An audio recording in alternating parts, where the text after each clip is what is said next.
you wind up being young and you get your first marriage. What was that like for you? Because I think that's where everything began to start for you, the good, the bad, and the ugly. What was that like, and why did you feel like at first that was not the way you should have went, but you went down that road anyway? Explain to me how that took place, the good, the bad, and the ugly with that first marriage. The first marriage was with my daughter's father, and it was arranged. It was by a cult church, whatever you want to call it, that both of us attended to. I went there for 10 years and devoted my life, left, my old life, sinful life, as they say, and devoted all of my everything I had to this organization.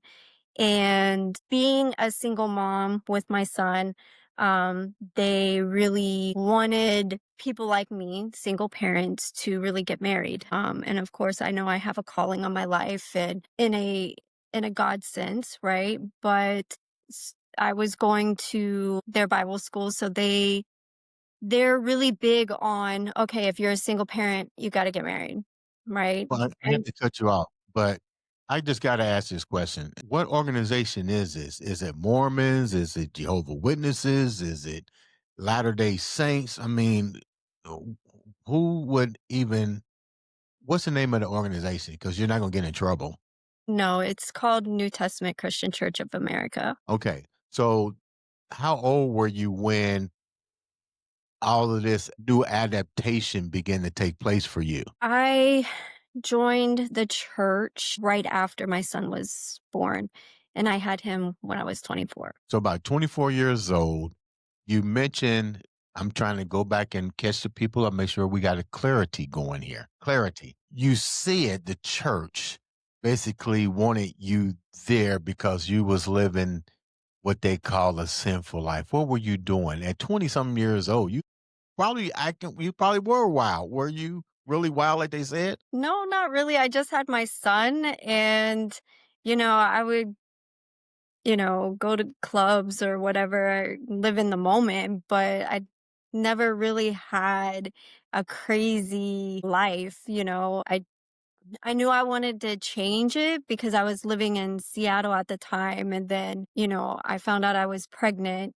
And then I got so sick with the pregnancy, I ended up losing my job. And so I ended up moving in with my son's grandmother, and we lived with her for quite some time. But she's the one that strongly recommended that I start attending church because I lived with her, and it made her look bad because I wasn't attending church. So I kind of felt like I had to. She was basically giving me an ultimatum, not that I wasn't, looked down upon going to church. I was okay with going to church, but just to make you look good, it just, to me, right then was a red flag. But out of respect, I started going once in a while, and then I ended up going every service, which was Sunday morning, Sunday night, Saturday, Wednesday Bible study, Thursday, and then practically almost every day we had something I going. I know somebody gonna throw a stone at me, but that's too much religion for me. I'm not gonna throw a stone. I think it can be over saturated. Yeah. I go to church. I have a strong belief. God is what got me through this year. I have a very When was strong